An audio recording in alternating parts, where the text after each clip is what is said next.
একটা ছোট্ট গ্রামে থাকতো তন্ময় নামে এক বুদ্ধিমান ছেলে। তন্ময় খুব কৌতূহলী ছিল। সে সব সময় নতুন কিছু শিখতে চাইতো। তার মা তাকে বলতেন, যে মানুষ শেখার চেষ্টা করে সে একদিন বড় মানুষ হয়। তন্ময়ের সবচেয়ে প্রিয় জায়গা ছিল গ্রামের পাশের ছোট্ট বনটা। প্রতিদিন স্কুল থেকে ফিরে সে সেখানে ঘুরতে যেত। পাখির ডাক শুনতো, ফুল দেখতো, আর গাছগুলোর সঙ্গে কথা বলার মতো করে দাঁড়িয়ে থাকতো। একদিন বিকেলে তন্ময় বনে হাঁটতে হাঁটতে একটা অদ্ভুত গাছ দেখতে পেল। গাছটা অন্য সব গাছের চেয়ে আলাদা। এর পাতাগুলো যেন একটু চকচক করছিল। তন্ময় কাছে গিয়ে বলল, আরে, তুমি এত আলাদা কেন?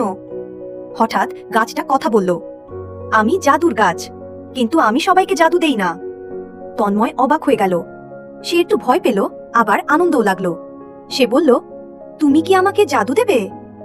গাছটা বলল, আমি শুধু ভালো, পরিশ্রমী আর সত্যবাদী শিশুদের সাহায্য করি। তুমি কি সেরকম?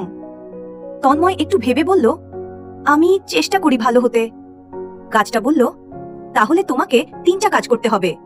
যদি পারো আমি তোমাকে একটা বিশেষ উপহার দেব। তন্ময় রাজি হয়ে গেল। প্রথম কাজ পরের দিন গাছটা বলল, গ্রামের এক বুড়ো দাদু আছেন, তিনি একা থাকেন, তাকে সাহায্য করো। তন্ময় দাদুর বাড়িতে গেল। দেখল দাদু ভারী পানির কলস তুলতে পারছেন না। তন্ময় দৌড়ে গিয়ে কলসটা তুলে দিল। দাদু খুব খুশি হলেন। ধন্যবাদ বাবা, দাদু বললেন। তন্ময় হাসল, তার মনে খুব ভালো লাগলো। দ্বিতীয় কাজ পরদিন গাছটা বলল, আজ তুমি সত্য বলার পরীক্ষা দেবে। স্কুলে সেদিন তন্ময় ভুল করে তার বন্ধুর পেন্সিল ভেঙে ফেলেছিল। শিক্ষক জিজ্ঞেস করলেন, কে এটা করেছে? কেউ কিছু বলছিল না। তন্ময় একটু ভয় পেল, কিন্তু সে হাত তুলল। স্যার, আমি ভুল করে ভেঙে ফেলেছি।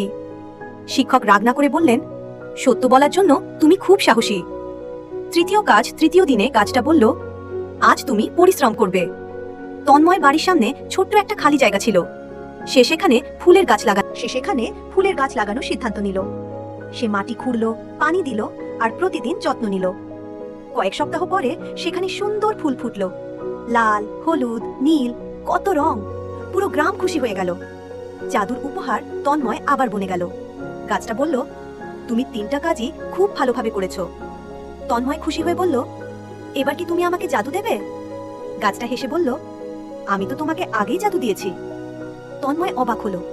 গাছটা বলল, ভালো কাজ করার আনন্দ, সত্য বলার সাহস, আর পরিশ্রম করার শক্তি, এই 3টাই আসল জাদু। তন্ময় তখন বুঝল, সত্যি জাদু কোনো ম্যাজিক না, ভালো মানুষ হওয়াটাই সবচেয়ে বড় জাদু। সেদিন থেকে তন্ময় সব সময় ভালো কাজ করার চেষ্টা করত, আর গ্রামের অন্য বাচ্চারাও তার থেকে শিখতে লাগলো। শিক্ষা: ভালো কাজ, সত্য কথা আর পরিশ্রম, এই 3টি গুণ মানুষকে সত্যিকারের বড় মানুষ বানায়।